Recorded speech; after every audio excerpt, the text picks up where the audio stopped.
Okay, so 4.4 is going to be talking about exponential and logarithm functions where we apply how to solve problems. And so we've gone to simplifying where we didn't have it, we just had an expression, so we had no equal sign, but now we'll have an equal sign, so that means that we're going to be able to solve for a variable.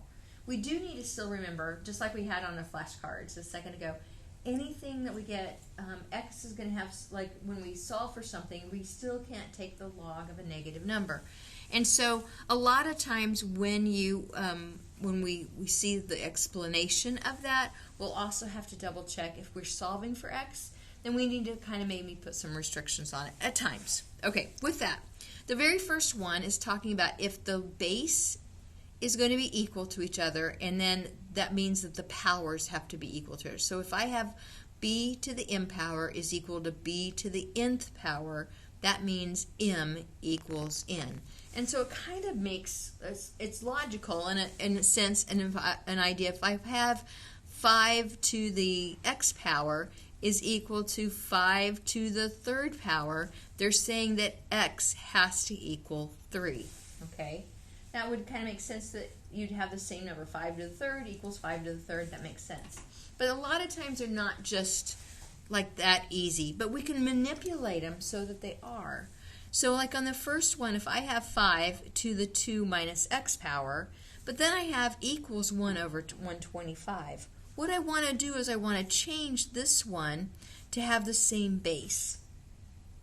Okay, and so I want to rewrite, I have 5 to the 2 minus x power is equal to 5 to what power would be the negative 125? It's going to be a negative number, so you're right, negative 3, because 5 to the third power would be the 125. And so when we do this, we're changing it so that it looks like our property, and we're saying that, well, if 5 to the 2 minus x power equals 5 to the negative third power, then we would say that 2 minus x has to equal a negative 3. And then we were going to solve. Now this one's kind of funky a little bit because I have the negative x already. And so a couple of ways to think about this. I would probably move my x to this side to make it positive so I don't have to deal with the negative 1. But then I would need to move my 3 to this side. So that means I'm going to add 3. And so that means that the x is going to have to equal then 2 plus 3 or 5. And keep in mind that needs to work out right when I substitute it back anytime. So if I have 5 to the 2 minus 5 power is going to equal 1 over 125, then this is going to change to 5 to the negative third, and I know that that's going to be the same as 1/25. So getting your bases the same, then you're going to set your powers equal to each other. And keep in mind, I can't have a number here added to it either. I have to have just the bases the same. 1, 2. Now that works then, like when you have problems, like if you notice, I had whole numbers. I could easily change the 137 or the 125 into 5 to some number, but there's times that you can't. And when that happens, what we're going to do is we know that we can simplify by using either taking the log of both sides, or taking the common log to both sides, or the ln of both sides. And remember, when we have a power to a power, so for instance, just simply from what we had on Thursday, I think it was, when I had the log of, let's say, base 5 of 4 to the third power, what did I do with that 3? I did. So that could come right out in front, and this is equal to 3 times the log base 5 of 4. Well, I'm going to do that same concept when I take the log of both sides. And so in this case, I'm going to start off, remember, I can choose either to do it the ln, or I can also do the log. You do not have to do them both, but for this set, we're going to show you that they work, okay? So in this, I do the ln first. That means I'm going to take the ln of 5 to the x minus 3 power is equal to the ln of 137. okay? And that's just taking, I can do that similarly because I'm doing the same thing on both sides of my equal sign. Now, to do the next step, then I'm going to make my powers, I'm going to move that power right up in front, just like I did earlier with the last property that we did. I'm going to take, and remember, this is going to have to be in parentheses. It's going to be minus 3 in parentheses times the log, the ln of 5 is equal to the ln of 137. Now, a couple things I could do. What I'm going to suggest doing is going ahead and solving it for x right here just with the ln's. Okay, you can actually go ahead and give me the decimal equivalents right now, but I'm going to show you. I think our homework actually does it this way, so I'm going to demonstrate this. So if I'm going to solve this for x, that means I've got to get rid of the ln of 5. That means I have to divide both sides of my equation by the ln of 5. And then this ln of 5 would cancel out. And I'm left with then x minus 3 is equal to the ln of 137 divided by the ln of 5. You'll need to do it this way. Go ahead and go the ln of 137. You can close your parentheses and put it all together and go the ln of 5 and then go equals. That would work. And then add the 3. And you should get the x to equal 6.0569. You can also do the same thing with the logs. In other words, I can take the log of 5 to the x minus 3 power equals the log of 137. And basically it's the same thing. I'm going to move this one out in front. So I'm going to have the x minus 3 times the log of 5 is equal to the log of 137. And then I'm going to divide by log of 5. So I have the x minus 3 is equal to the log of 137 divided by the log of 5. And then I'm going to move my 3 to the other side. So I'm going to go plus 3. And I'm going to just cross that out.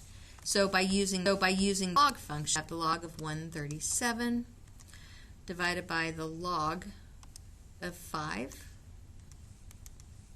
And then I'm going to get the same answer. Okay, so it doesn't matter which way you decide to solve it, whether it's ln or logs, but you should be able to use either one. And just don't do what I did this other time. All right, so when I have this problem, okay, which I'm kind of running out of room a little bit, I want to go ahead, I'm going to get the e to the x all by itself. Okay, so I'm solving for e to the x. That would mean I need to divide both sides by 9, correct? Yeah. So I have e to the x is equal to 107 divided by 9. And I'm going to go ahead and leave it as 107 divided by 9 for just a second. And you can use your calculator in a second. But then when I have it as e, I'm going to now take the ln of both sides. So I'm going to go the ln of e to the x power is equal to the ln of 107 divided by 9. Yeah. Right on that recording, isn't it? Well, earlier, I know the ln of e. What's the ln of e? 1. And I'm going to move that x out to the front. This is telling me that I have x times 1. Okay, so this is going to be then x equals then, I have the ln of 107 divided by 9, which I have in my calculator, so I'm just going to go ahead and go with the ln, go up and grab it, and then bring it down, and then hit equal. Answer is going to be then the 2.4756. Now I'm going to tell you, a lot of times dealing with logs, both in this chapter, and also the one we have for the exponential growth and decay, don't round your answer early on in the problem. Try and keep it in your problem and arrow up so that you have all of those digits, and it'll be easier for you to solve. Now again, in your homework, if you ever have it, you've thought you've done everything right, and you went ahead and say final check, and then you get the answer and it's a rounding error, take a picture of it and I'll still give you credit for it. But because a lot of it, I don't know for sure what kind of calculators you have that, both of yours arrow up? So could I go like the ln of, I had 107 divided by 9, so which was the 11.8, and then I just hit the ln and I arrowed up to grab that. Can you do that on your calculator? If we get that answer, we can just click answer and the whole thing will Come up? Okay. If you can't, I don't want to penalize you for that, is what I'm trying to say, depending on what calculator you have. But again, you might get frustrated a little bit because of rounding errors. Because if I even round this up to like 11.98, I'm probably, let's just do the ln of 11 point, it would be 89. Whoops, I got a whole bunch of stuff in there. So the ln of 11.89, if I round it to the hundredth, then I get 2.47569. I actually got it the same, but sometimes you will get off a little bit depending on how big your numbers are. So if it happens, just try and work with me and send me a picture. Okay, there's a couple of ways to solve logs, and there's two different. Remember, when we have logarithms, we can always take the log on both sides. Or if I have the logs all the same, then I can solve the problem. But in this case, this one I have a log on one side, but I don't on the other. Okay, and at any time that's your case, then we need to change it from logarithmic form to exponential form. And this was what we talked about the very first chapter. So remember, when we had log, let's do something really simple. You give me a base. Give me a number. Let's go ahead and just make it so that it's going to be of 5 is equal to x. Okay. How did I change this one? This is logarithmic form, so it's in the form of log base b of m equals c. This means it's 2 to the what power? Yes. So I'm saying, well, what number would I take 2 to so I get 5? Okay. When you do those problems, this one would be similar. I'm going to have to apply this rule because I don't have logs on both sides. And so this is telling me I'm going to have 2 to the 5th power. Exactly. And then after you get to that point, then you can go ahead and solve for x.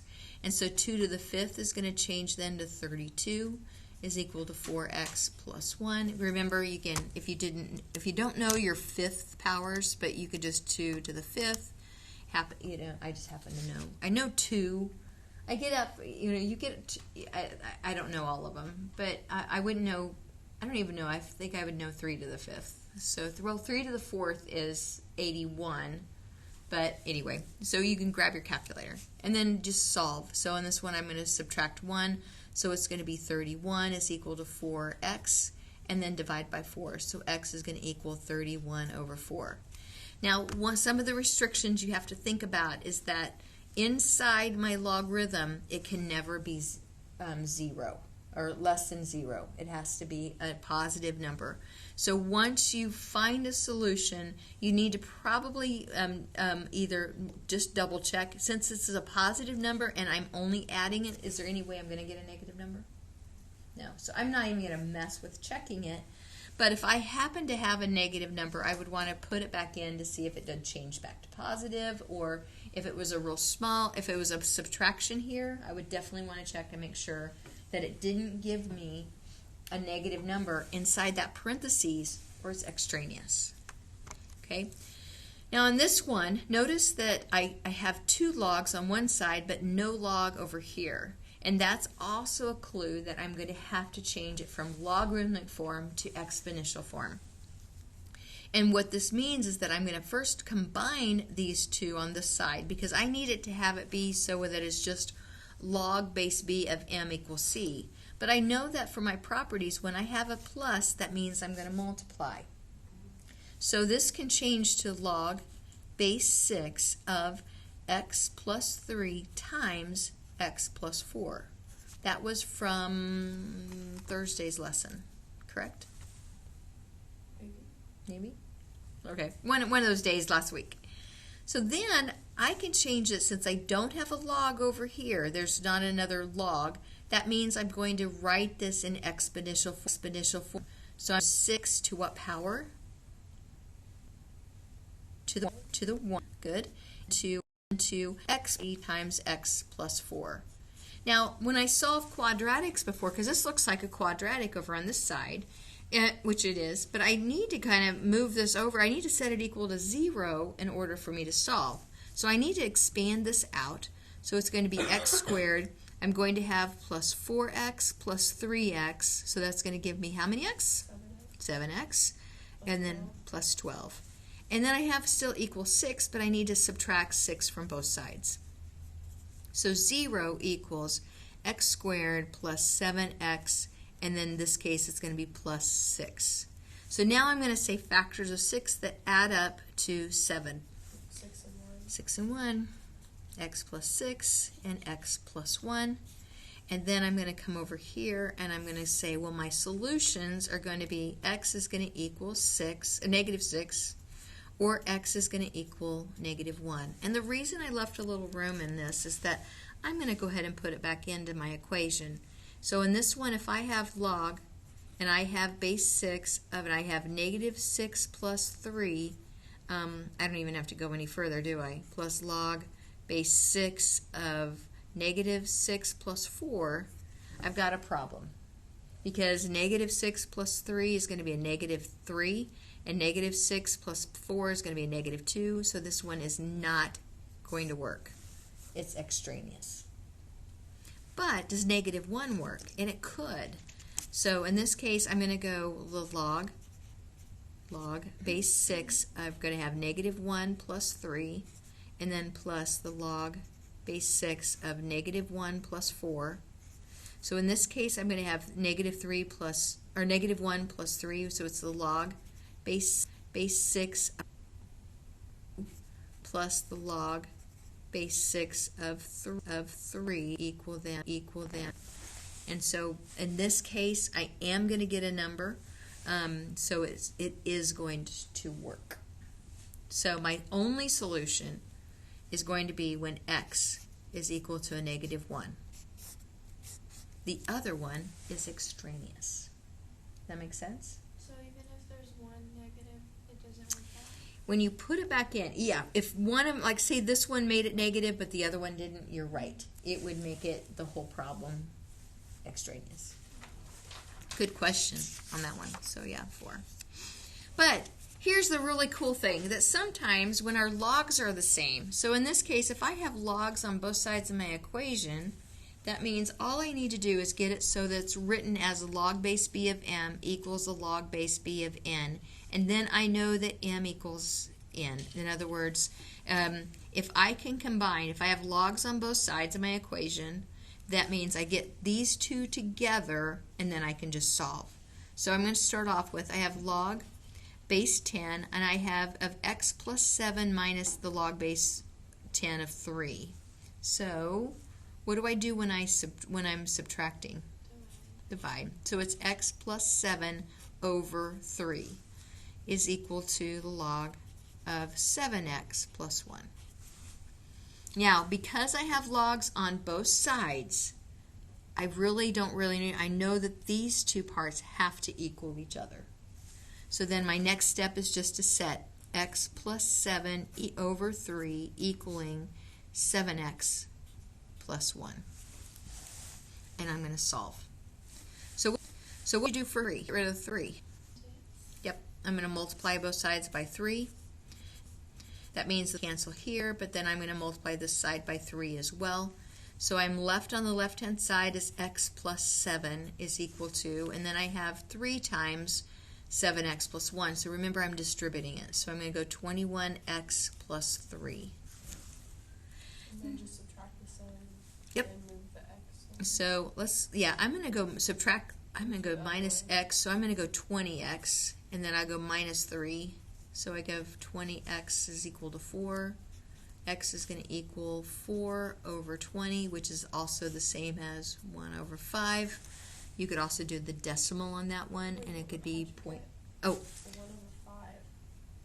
4 goes into 20. Wouldn't it be? Uh-oh. Oh wait, no, I see what. I did it wrong? Okay, sometimes I make little mistakes on that one, so let me double check. So minus x is 20, No, because I was Okay. thinking you had to move the 4, but you have to move the 20. and then divided by 20. Okay, so 1/5. Now again, it has to work on both of them since it's a positive number and I'm adding both of these. I know that I'm going to get a positive. So that means that x is okay to be 1/5. All right, some of the times that you'll have just a function. So we're given the function here that 95 minus 30 log base 2 of x models the percentage of the students who recall information in the classroom. So they've come up with that. How many days do only half of the students recall the information in the classroom? And then how many days will the students have forgotten the features? So in this case, when I do that, okay, so if I have my function p of x is equal to 95 minus 30 log base 2 of x. And they said, how many times does it have to be until half of them recall it? Well, think about this. If my p of x is going to be half of that, then that means this is going to be then the it's a percentage. Oh, okay, models the percentage. So the percentage that would be half of that would be what percentage? So out of 100 is 100, so it has to be 50. So that means 50 is going to equal 95 minus 30 log base 2 of x. And then, so on this case, it says how many days do only half. So when we solve for x, then we will find out how many days. So in this one, we're going to go 50. We're going to subtract the 95 from both sides because I'm going to solve for the log here. So 50 minus 95 gives me a negative 45 is equal to a negative 30 log base 2 of x. And then I'm going to divide both sides by negative 30. So I've got negative 45 in there. So I've got divided by negative 30. So I have then 1.5 is equal to log base 2 of x. And so this is saying that 2 to the 1.5 power is going to equal then x. And so that means I can just go ahead and say 2 to the 1.5 power is going to be about 2.8 days.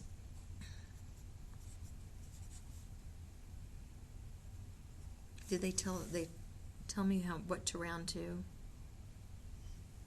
I'm going to go 2.83 because I don't see where it says in the problem. So that's how many days. After how many days will all the students have forgotten the information? So what would this number have to be? Yeah, 100%. So I'd go 100% would be, then it would equal the 95 minus 30 log base 2 of x. And then I would do the same thing. So I'm going to subtract the 95. So I end up with 5.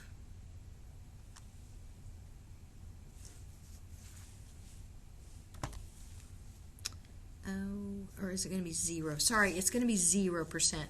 100% is where they'll start. So this one's actually going to be 0. So because I need it to be a negative number. Okay, so I'm going to have a negative 95 is equal to a negative 30 log base 2 of x. Take negative 95.